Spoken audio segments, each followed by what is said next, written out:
Yes, salam. Prosper people, I grow, I go, I glorify. Present anointed people, I grow, I go, I glorify. Deklarasikan apa kabar Bapak Ibu Saudara sekalian? Aku sehat, aku kuat, aku makmur, panjang umur, aku awet muda, aku diberkati Tuhan. Katakan amin.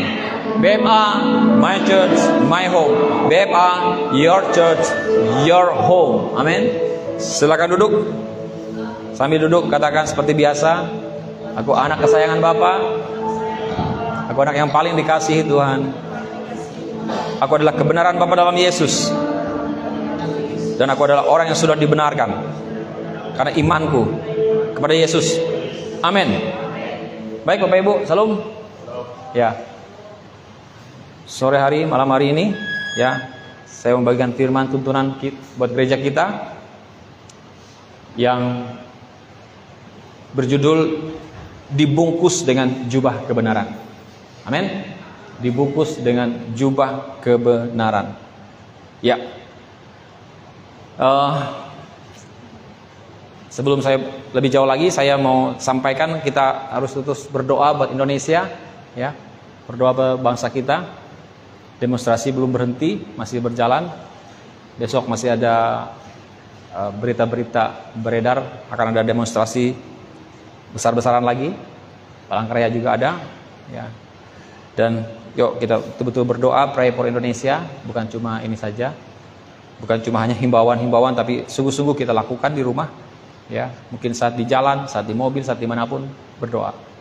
Karena kita berdoa tidak terikat harus duduk, harus bagaimana, tetapi kapanpun kita bisa, kalau bisa duduk, kusuk, itu juga baik juga. Ya, doakan supaya pemerintah kita, bangsa kita, pemimpin, elit-elit politik bisa menyepakati sesuatu.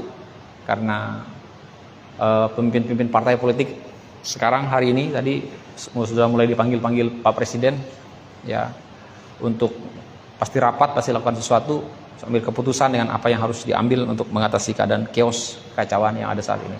Amin. Kita percaya Indonesia dalam pemeliharaan Tuhan. Amin. Tapi kita harus terus berdoa. Baik, hari ini saya membagikan firman Tuhan dengan judul dibungkus dengan jubah kebenaran. Katakan amin. Bapak Ibu Saudara sekalian, pernahkah kita mendengar orang yang membunuh merasa bahwa dia tidak bersalah atas apa yang dia lakukan? Oke? Kenapa dia merasa tidak bersalah? Karena ajaran agamanya yang mengatakan demikian. Bahwa ketika dia membunuh, dia rasa tidak bersalah karena itu ajaran, karena ajarannya melakukan seperti itu. Nah, orang yang seperti itu, Bapak Ibu, yang salah itu bukan orangnya. Betul? Yang salah itu adalah ajarannya. Ajarannya itu yang salah, bukan orangnya yang salah. Betul? Nah, jadi artinya apa? Dari hal ini kita harus betul-betul memperhatikan apa yang kita dengar.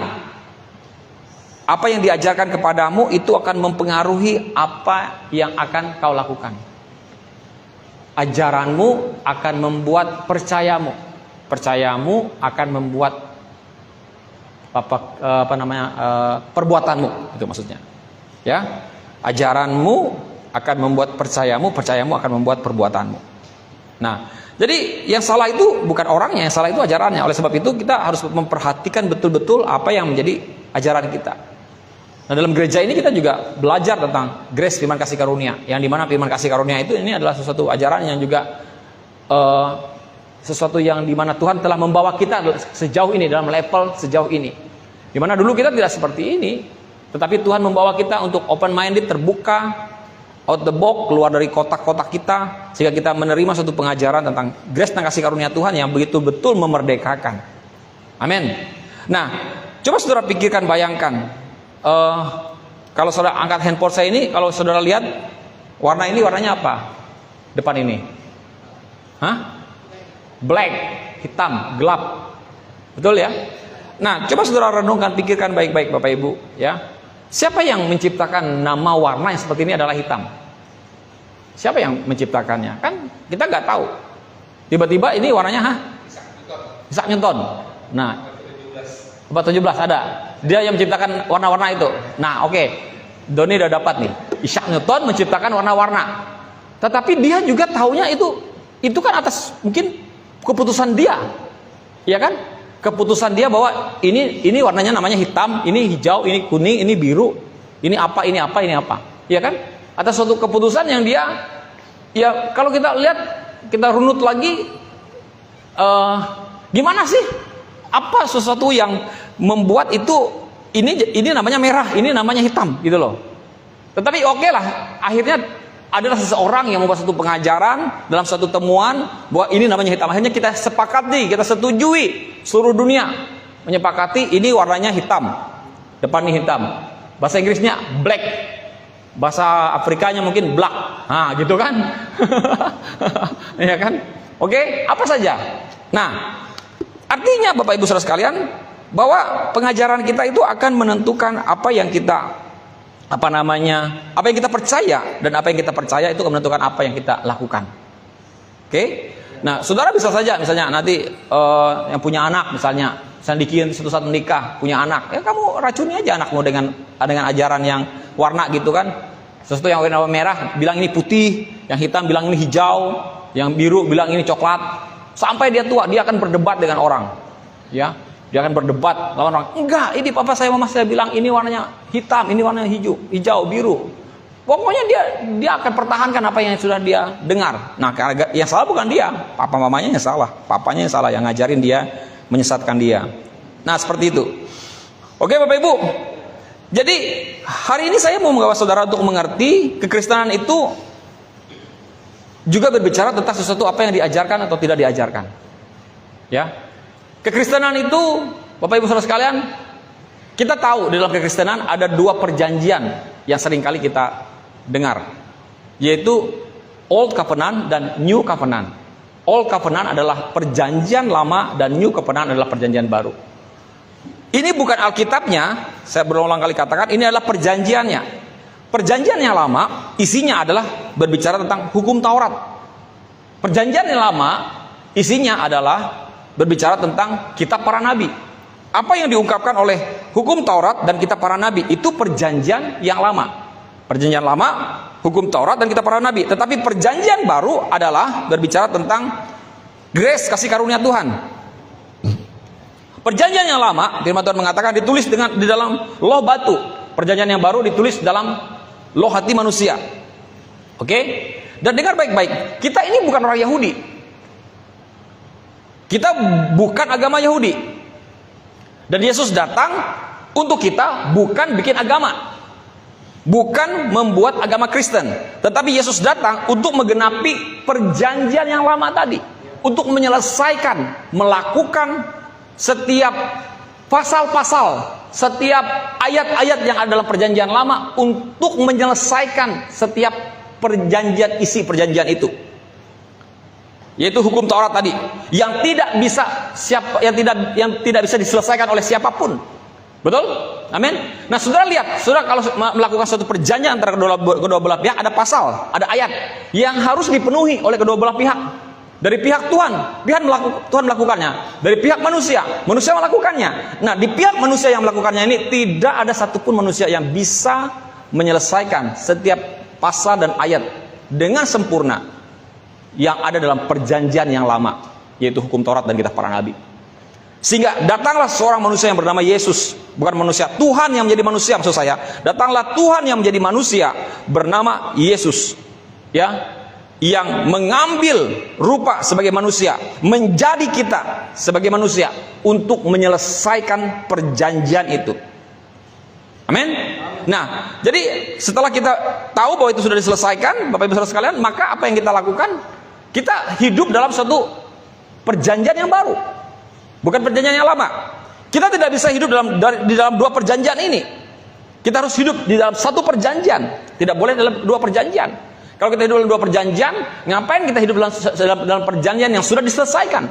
Kita harus hidup dalam satu perjanjian yang baru, dan kita melakukan perjanjian-perjanjian yang baru, pasal-pasal dan ayat-ayat perjanjian yang baru, di mana di dalam semua itu juga bahwa Tuhan Yesus memberikan kepada kita kasih karunia, anugerah bagi kita untuk melakukan setiap perjanjian-perjanjian yang baru ini.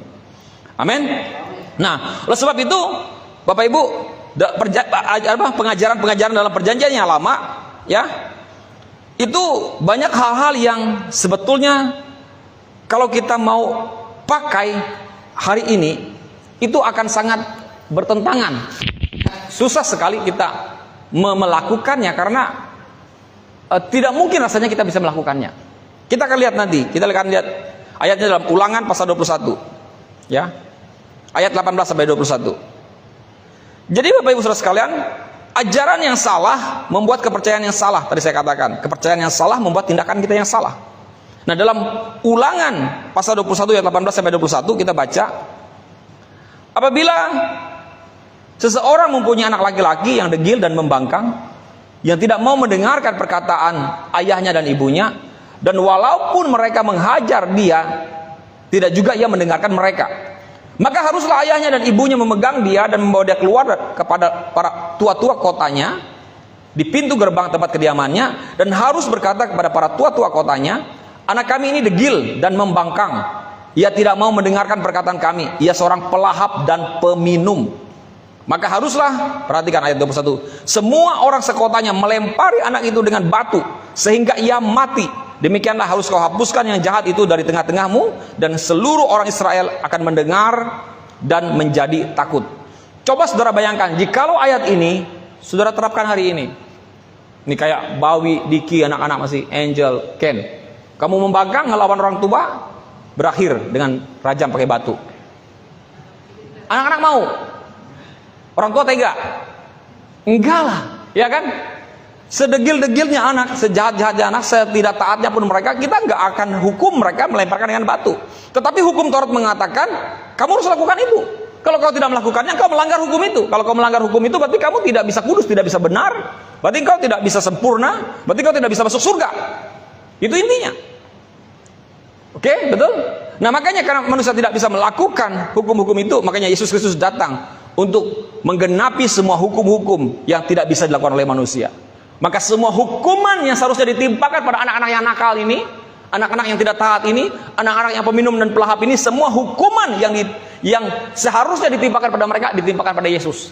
Yesus menanggung semua hukuman-hukuman itu di dalam dirinya, sehingga kita tidak lagi, anak-anak yang nakal tidak lagi harus dirajam dengan batu. Halo? Betul? Nah, jadi kalau pengajaran-pengajaran seperti ini tidak disertai, dia tidak dipahami dengan pengertian kasih karunia Tuhan, maka kita akan memiliki suatu kepercayaan yang salah dan akan melakukan tindakan-tindakan yang salah. Makanya kita bersyukur sekali dengan adanya Tuhan Yesus. Sekalinya Tuhan Yesus tidak ada, Bapak Ibu, maka apa yang terjadi? Waduh, kacau balau kehidupan kita. Akan ada, begitu mengerikannya keadaan kekristenan kita. Karena kita akan hidup seperti ajaran-ajaran yang ada dalam hukum Taurat. Bahkan kita akan saling membunuh. Dan itu mengerikan. Oke? Nah, pengajaran yang salah, salah satu contoh Bapak Ibu, ya, yang tadi saya katakan. Misalnya contoh kemarin waktu wabah pandemi COVID-19, di mana di situ Bapak Ibu ada pendeta-pendeta banyak juga mengatakan bahwa, atau gereja-gereja mengajarkan bahwa ini adalah sesuatu yang diizinkan Tuhan. Ini adalah hukuman Tuhan atas kejahatan manusia. Saudara, bayang mengerikan. Tuhan itu seperti semacam ganda ininya, peran gimana ya?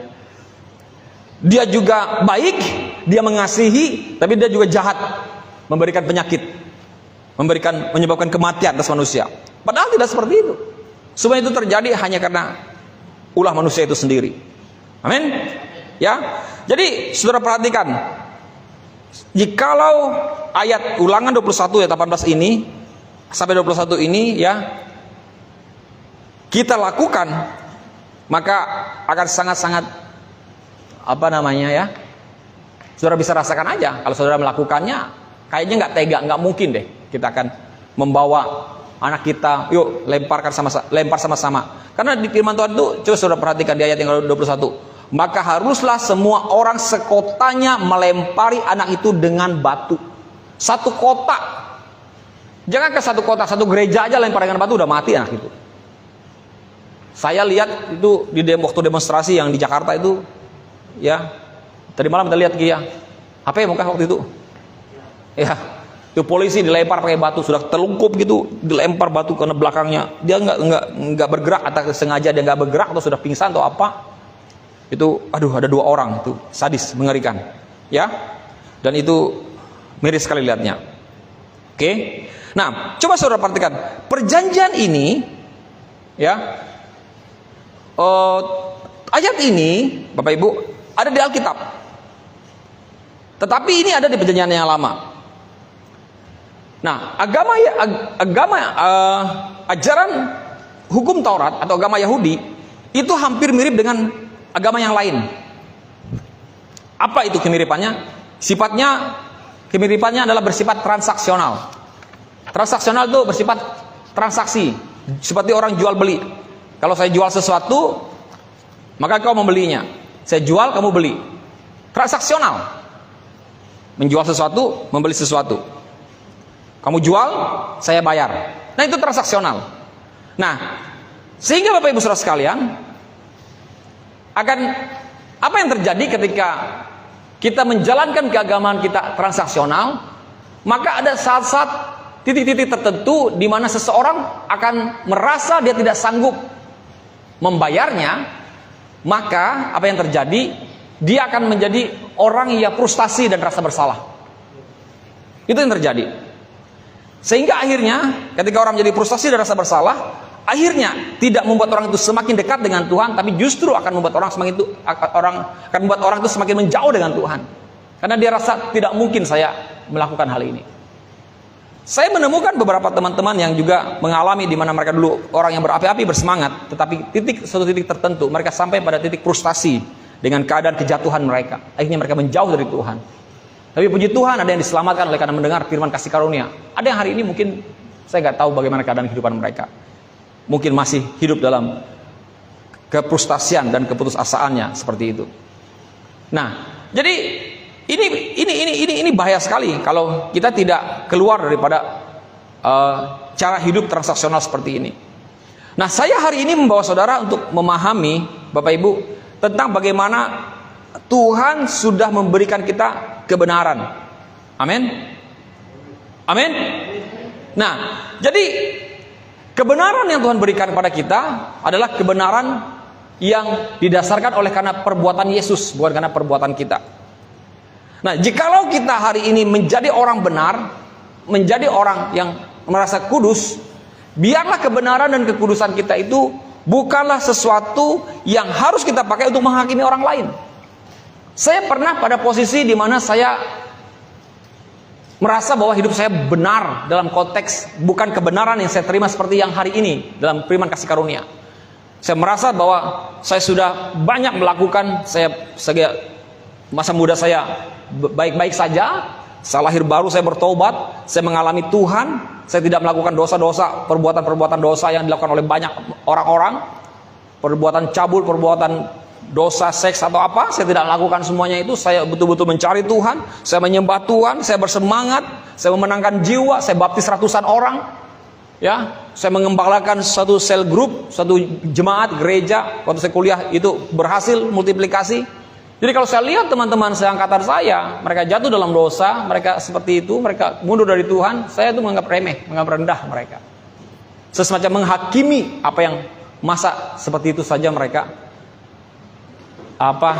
jatuh down, masa nggak bisa ini. Saya ada pada posisi seperti itu, ya. Apakah suatu kehidupan yang saya jalani seperti itu apakah itu salah? Tidak salah. Maksudnya kehidupan saya itu tidak salah. Yang jadi salah itu adalah penghakiman saya. Makanya hari ini saya mau mengatakan, jikalau engkau hari ini hidupmu merasa bahwa you are fine, kau baik, kau tidak melakukan perbuatan dosa, kau tidak melakukan perbuatan jahat, engkau diberkati Tuhan, hidupmu kudus, hidupmu benar, hidupmu diberkati Tuhan, keluargamu baik, tubuhmu sehat, simpan itu untuk dirimu. Ya, jangan kau pakai apa yang kau punya itu untuk menghakimi hidup orang lain, tetapi pakailah itu untuk memotivasi hidup orang lain. Jangan kau pakai untuk menghakimi. Kalau saya dulu, saya pakai untuk menghakimi orang. Oke? Tetapi hari ini saya tahu bahwa semua itu saya peroleh, saya dapatkan bukan semata-mata karena perbuatan saya, tetapi karena perbuatan Tuhan, sehingga saya memakainya untuk memotivasi hidup orang lain. Motivasi hidup orang.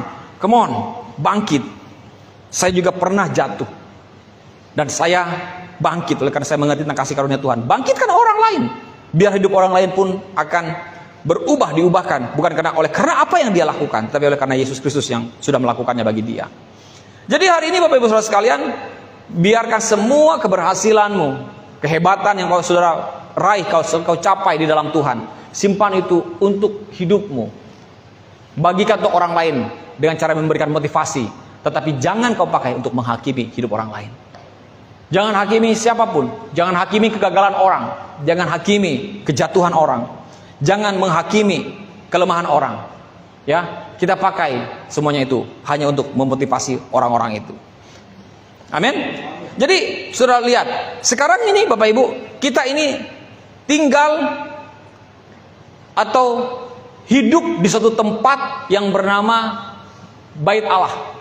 Karena firman Tuhan, kita ini hidup di suatu tempat yang bernama Kristus, yang dimana Tuhan dan kita menjadi satu. Dan tubuh kita, firman Tuhan mengatakan, adalah Bait Allah. Tubuhmu adalah Bait Allah. Oke? Minggu yang lalu saya sampaikan pada saudara dalam kitab 1 Korintus, dan kitab 2 Korintus dijelaskan semuanya tentang Bait Allah. Dan firman Tuhan mengatakan tempat Tuhan tinggal. Tubuhmu adalah Bait Allah, dan Roh Allah tinggal diam di dalam kamu. Nah, kenapa tubuh kita menjadi Bait Allah? Karena saat Yesus Kristus mati, saudara ingat tabir Bait Allah terbelah dua. Tabir terbelah dua menandakan apa? Bahwa tidak ada lagi pemisah antara ruang kudus dan ruang maha kudus. Tidak ada lagi namanya Kristen pelataran, tidak ada lagi namanya Kristen halaman, tidak ada lagi namanya Kristen ruang kudus, tidak ada lagi Kristen ruang maha kudus, nggak ada. Semua kekristenan kita hanya menjadi satu tempat. Kita tinggal bersama-sama di satu tempat yang bernama Kristus. Oke? Dan Kristus tinggal di dalam diri kita.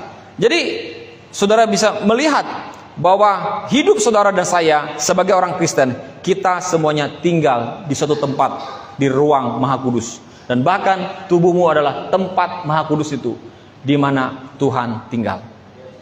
Amin.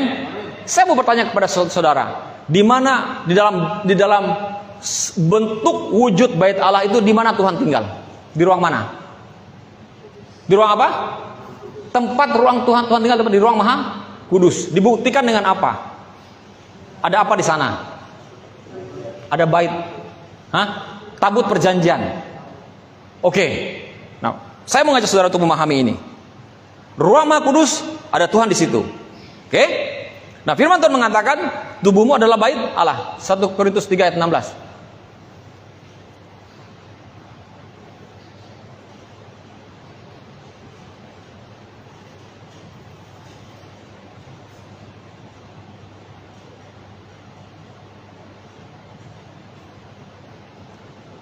Yuk, 1 Korintus 3 ayat 16.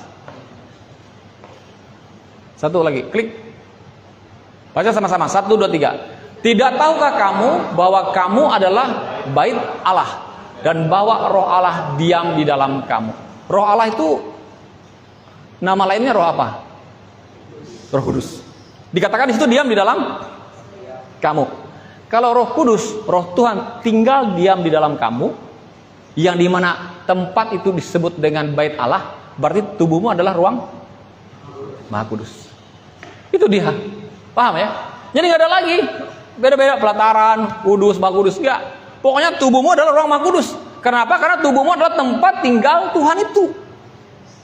Jadi sadari bahwa engkau adalah tempat maha kudus, tempat ruang maha kudus, tempat Tuhan tinggal. Amin. Amin. Ya. Jadi sadari itu. Engkau adalah orang yang sudah dikuduskan, bukan karena perbuatanmu, tapi oleh karena Tuhan. Kita melihat bagaimana dalam Lukas 15 ayat 21 sampai 22. Ini cerita anak yang hilang dalam terjemahan EMB.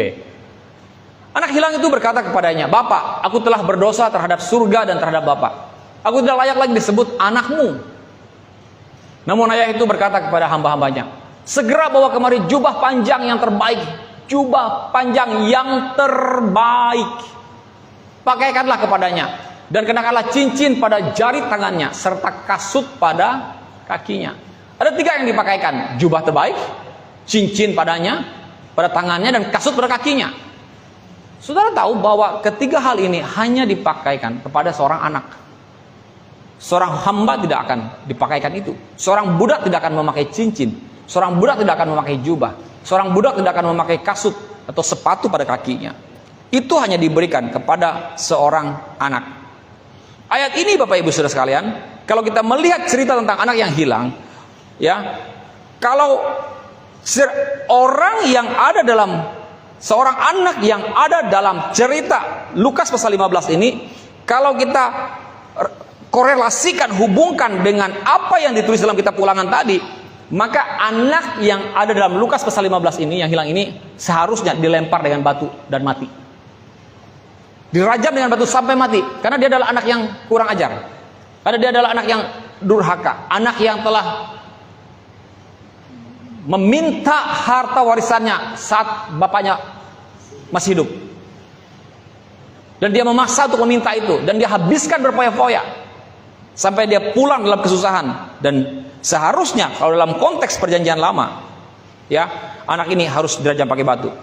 Tapi perhatikan, bapaknya justru apa? Menantikan anaknya itu pulang setiap hari. Ini adalah perumpamaan, ini gambaran tentang seorang bapak yang baik, yaitu Allah di surga. Anak yang hilang gambaran kita. Oke? Bagaimana bapak itu menantikan anaknya supaya anaknya itu pulang setiap hari, dia tunggu anaknya. Ya, kita lihat di ayat yang ke-15-nya. Ayat 20-nya. Saudara perhatikan reaksi ayahnya ketika anak itu pulang. Ayat 20. Maka bangkitlah ia, anak itu, dan pergi kepada bapaknya. Ketika ia masih jauh, ayahnya telah melihatnya. Lalu tergeraklah hatinya oleh belas kasihan. Siapa yang tergerak hatinya oleh belas kasihan? Ayahnya. Sama dengan Yesus, persis dengan Yesus. Ketika Yesus Kristus melihat orang-orang yang berdosa, orang-orang yang terlantar, orang-orang yang sakit, dan firman Tuhan mengatakan, lalu tergeraklah hati Yesus oleh belas kasihan. Maka apa yang dia lakukan? Dia menyembuhkan mereka. Sama, lalu tergeraklah hati bapak ini oleh belas kasihan. Ayahnya itu, perhatikan, berlari mendapatkan dia, lalu merangkul dan mencium dia. Pertama dia berlari, kemudian dia merangkul, kemudian dia mencium anak ini. Saudara bisa bayangkan, anak ini tidak datang dengan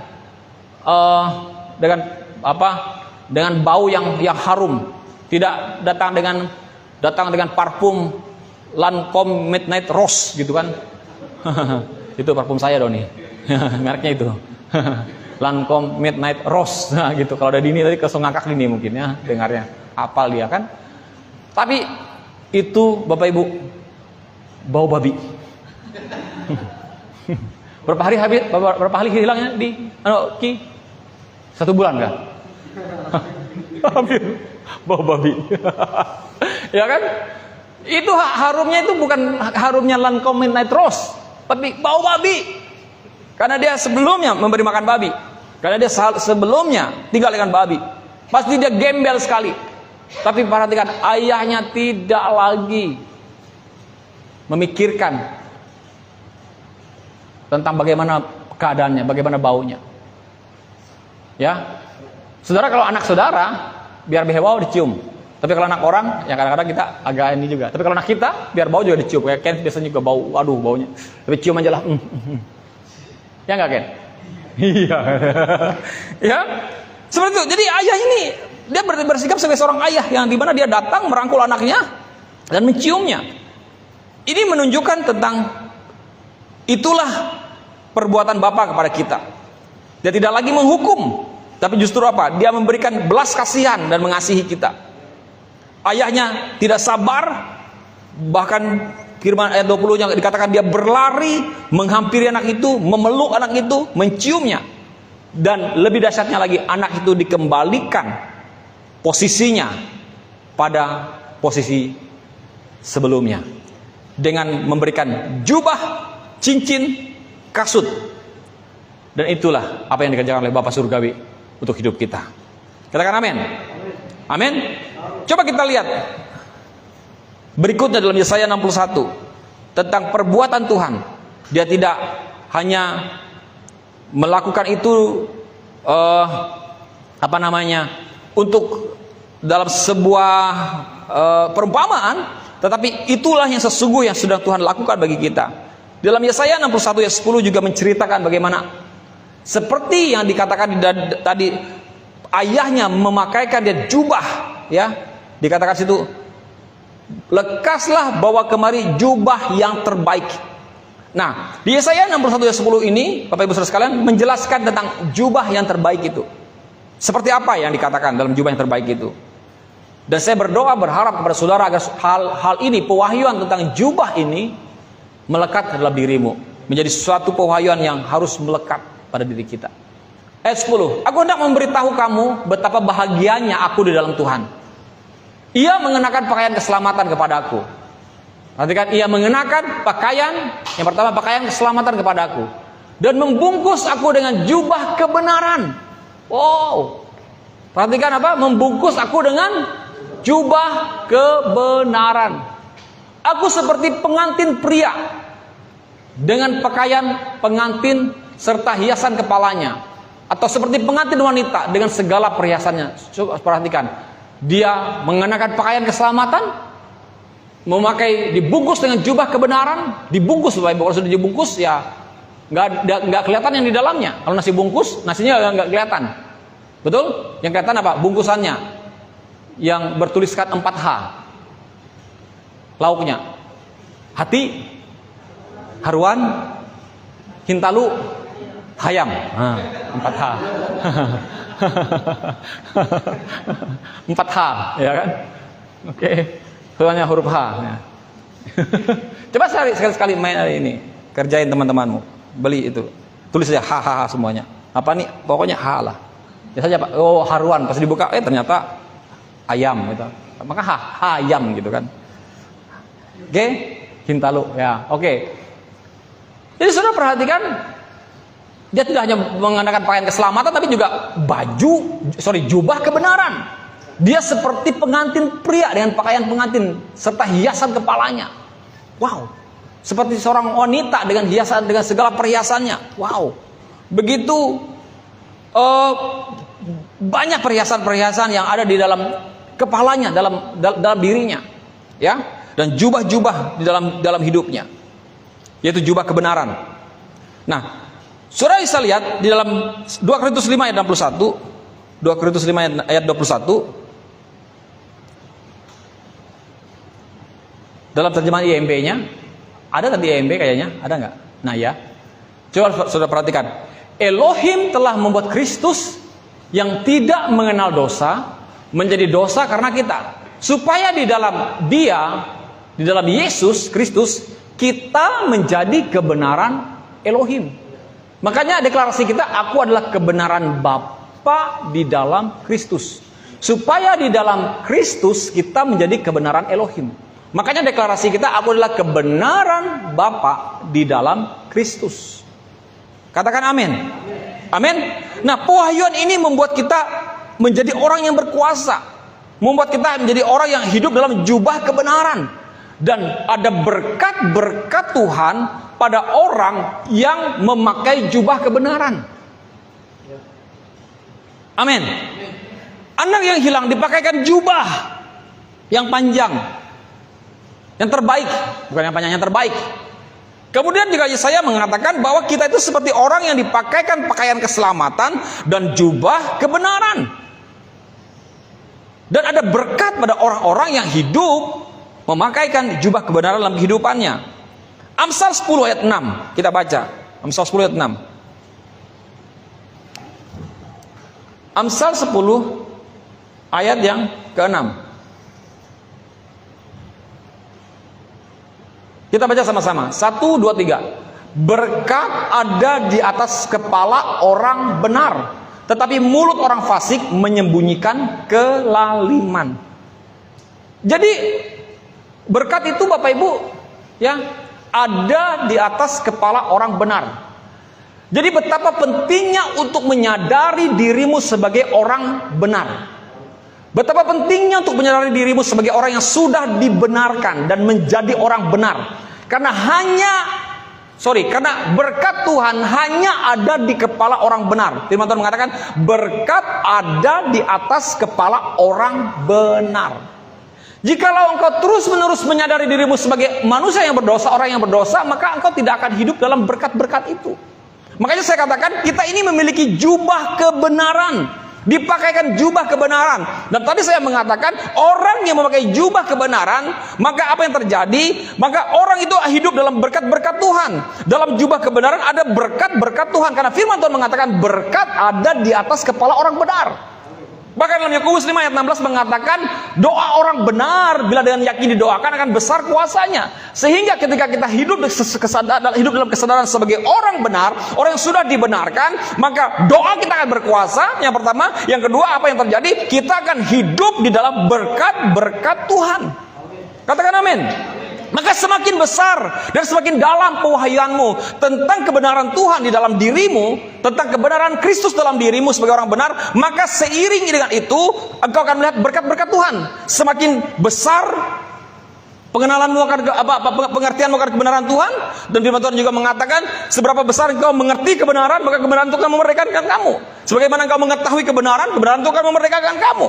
Jadi Bapak Ibu Saudara sekalian, Tuhan menyediakan berkat kebenaran kepada orang yang hidupnya semakin mengerti, semakin memahami, semakin percaya, semakin hidup di dalam pengenalan akan kebenaran itu, sadar akan kebenaran itu.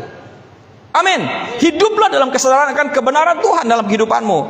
Sehingga apa yang terjadi? Engkau akan melihat berkat-berkat Tuhan tersedia berlimpah-limpah dalam kehidupanmu. Katakan amin. Amin. Semakin paham engkau, semakin kamu tahu ya berkat apa yang Tuhan sediakan di dalam kehidupanmu. Ketika engkau berjalan dengan pengertian ini, bahwa kita itu adalah orang yang dibungkus dalam jubah kebenaran.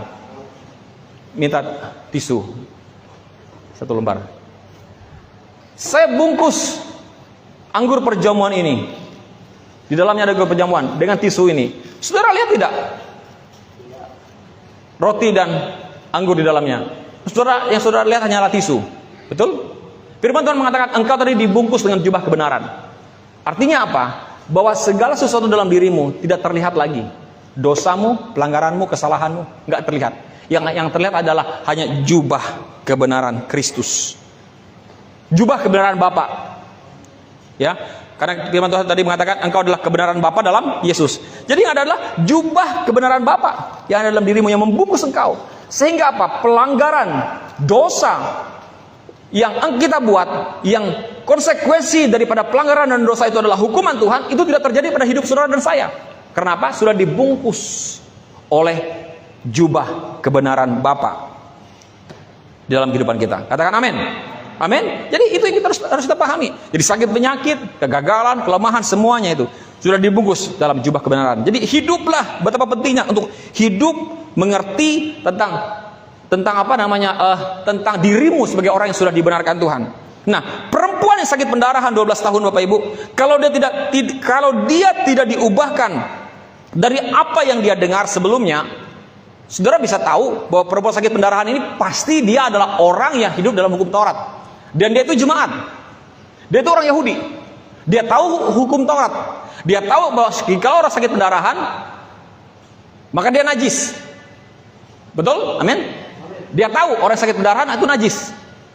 Dan tidak mungkin dia akan berani untuk datang kepada kerumunan orang banyak saat itu, jikalau bukan karena dia mendengar kebenaran yang sesungguhnya tentang Yesus. Saudara mengerti maksud saya? Amin. Dia tidak akan berani datang dalam kerumunan itu. Tapi kenapa dia bisa berani datang? Karena dia mendengar berita yang benar dari Tuhan Yesus. Maka dia pun disembuhkan. Karena kebenaran yang dia punya sebelumnya itu sudah dihapuskan oleh kebenaran yang baru yang dia terima tentang Yesus sang penyembuh. Yesus yang bisa menjamah orang. Yesus yang membuat orang yang kusta sembuh. Berita tentang orang kusta yang najis itu tersebar kemana-mana. Di dalam Matius pasal 8 sudah bisa baca, setelah Yesus turun dari gunung khotbah di bukit, ada orang kusta yang pertama kali disembuhkan dalam sejarah perjalanan kehidupan orang Israel, orang Yahudi. itulah pertama kali orang kusta disembuhkan. Dan waktu dia sembuhkan, itu Yesus menjamahnya. Yesus memegangnya. Padahal dalam hukum Taurat, jikalau orang terkena dengan orang kusta, maka orang itu akan menjadi najis. Tetapi karena Yesus yang memegangnya, justru najisnya berubah menjadi tahir. Halo? Itu Tuhan. Ya kalau kita manusia, kalau kena orang yang berdosa, kita juga berdosa juga. Karena orang najis juga kita. Tapi kalau karena Tuhan menyentuh kita, maka bukan Tuhan yang justru jadi najis, jadi berdosa. Justru kita yang diimpartasikan kekudusan Allah ke dalam diri kita. Amin. Jadi yang najis dan yang berdosa menyentuh Yesus menjadi tahir dan kudus. Sehingga saudara dan saya hari ini dibungkus dalam jubah kebenaran, sehingga yang ada hanyalah kekudusan Tuhan. Ingat bahwa tadi saya katakan bahwa di dalam jubah kebenaran, ketika engkau ditutup oleh jubah kebenaran, maka apa yang terjadi? Maka hidupmu akan dipenuhi dengan berkat-berkat Tuhan. Katakan amin. Nah, yuk sini Diki, kita ilustrasikan. Sini pinjam bajumu Ken. Baju Ken, kamu pakai pakaian keselamatannya. Maju ke depan sini. Ya. Saya ilustrasikan gini, Bapak Ibu yang mungkin mengikuti secara online. Ya. Nah ini firman Tuhan dalam berapa tadi? Yesaya 61 ayat 10. Dikatakan itu ada pakaian, ia mengenakan pakaian keselamatan kepadaku. Dipakaikan pakaian keselamatan. Ini orang yang memakaikan pakaian keselamatan pada dirinya. Nah, dipakai pakaian keselamatannya, dikancing dulu. Keselamatan. Ini apa namanya? Baju apa namanya ini? Baju dua gini nih. Bajunya apa namanya istilahnya bahasa kita? Tilap lapis. Tilap due. Nah, ya tilap due. Jatun kucing itu ya, jatun kancing. Ya. Oke. Dia sudah dipakaikan pakaian keselamatan pada dirinya.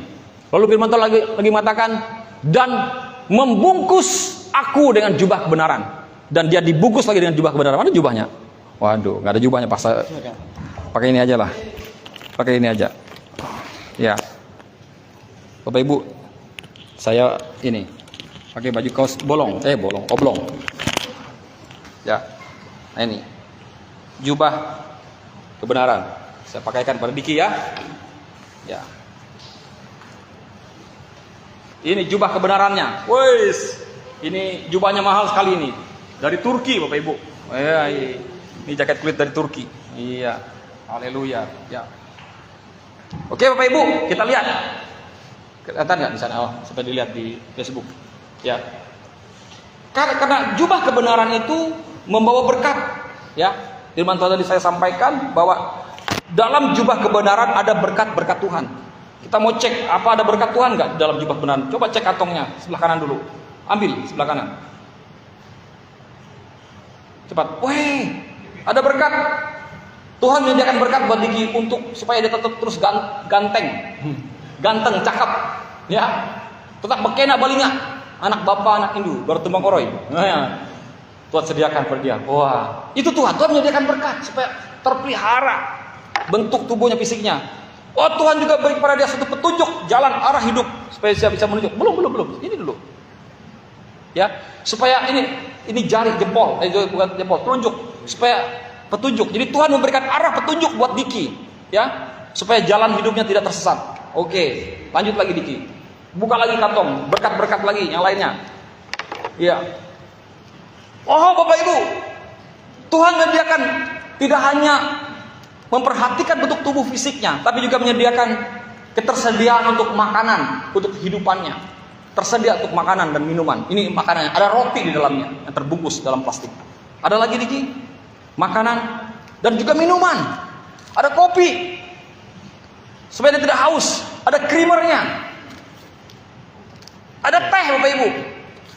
Jadi tersedia. Jadi Tuhan tidak hanya memperhatikan bentuk tubuhnya, tapi juga memperhatikan penyediaan terhadap kebutuhan untuk makan dan minumnya. Coba cari lagi, ada lagi tersedia.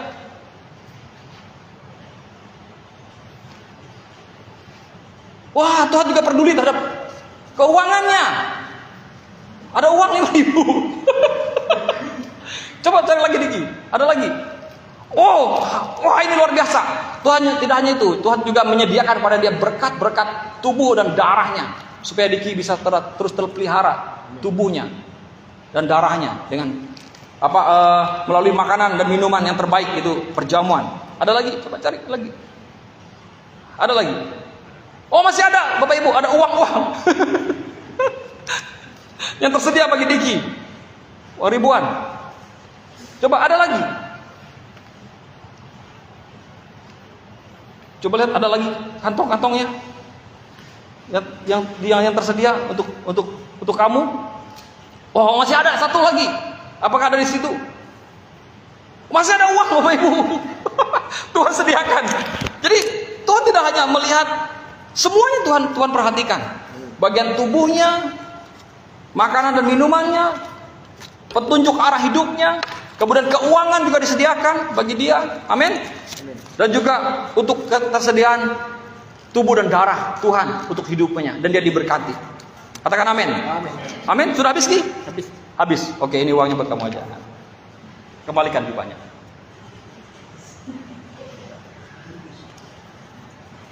Sudah habis. Iya.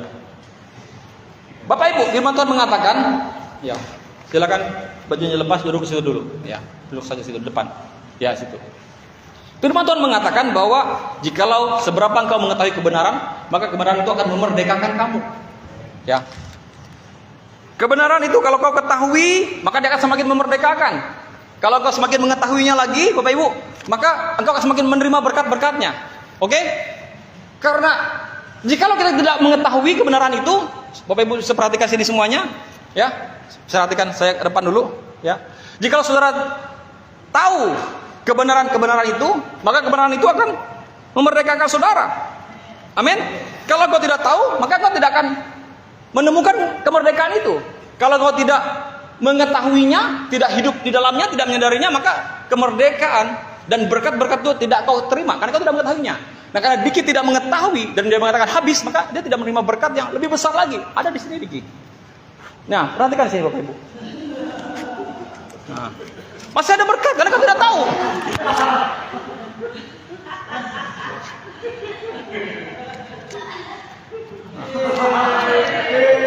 Jadi dia tidak mendapatkannya Bapak Ibu, karena dia tidak mengetahui kebenaran itu. Ini ilustrasi, gambaran bahwa yang semakin besar itu ada tersembunyi. Maka semakin engkau mengetahui, menerima, mengerti, memahami yang tersembunyi melalui berkat, melalui kebenaran-kebenaran firman Tuhan, maka apa yang terjadi? Engkau akan mendapatkan berkat-berkat yang lebih besar. Oleh sebab itu, jangan berhenti untuk mengerti dan memahami kebenaran firman Tuhan. Hidup terus dalam kesadaran firman Tuhan. Katakan amin. Amin. Ya, jadi itu aja diberkati. Amin Bapak Ibu. Yes. Jadi kita diselamatkan Bapak Ibu. Kita dianugerahi oleh diselamatkan dengan diberikan pakaian keselamatan. Kemudian kita dibungkus dengan jubah kebenaran. Artinya apa? Kebenaran kita hanya oleh Tuhan, dan segala dosa kesalahan kita tidak kelihatan. Seperti tadi saya katakan, karena dibungkus oleh jubah kebenaran. Semakin kita tahu kebenaran, maka semakin kita mengetahui ada berkat-berkat yang ada dalam kantong-kantong jubah kebenaran itu. Oke, saya ulang lagi. Semakin kita tahu kebenaran, maka akan semakin kita mengalami berkat-berkat Tuhan. Maka akan semakin kita mengetahui bahwa ada berkat-berkat dalam, tadi diilustrasikan dengan kantong-kantong jubah kebenaran itu. Sehingga hari ini kita harus menyadari, mengetahui bahwa kita ini selamanya sudah menjadi orang benar. Katakan amin. Amin. Tuhan Yesus berkati.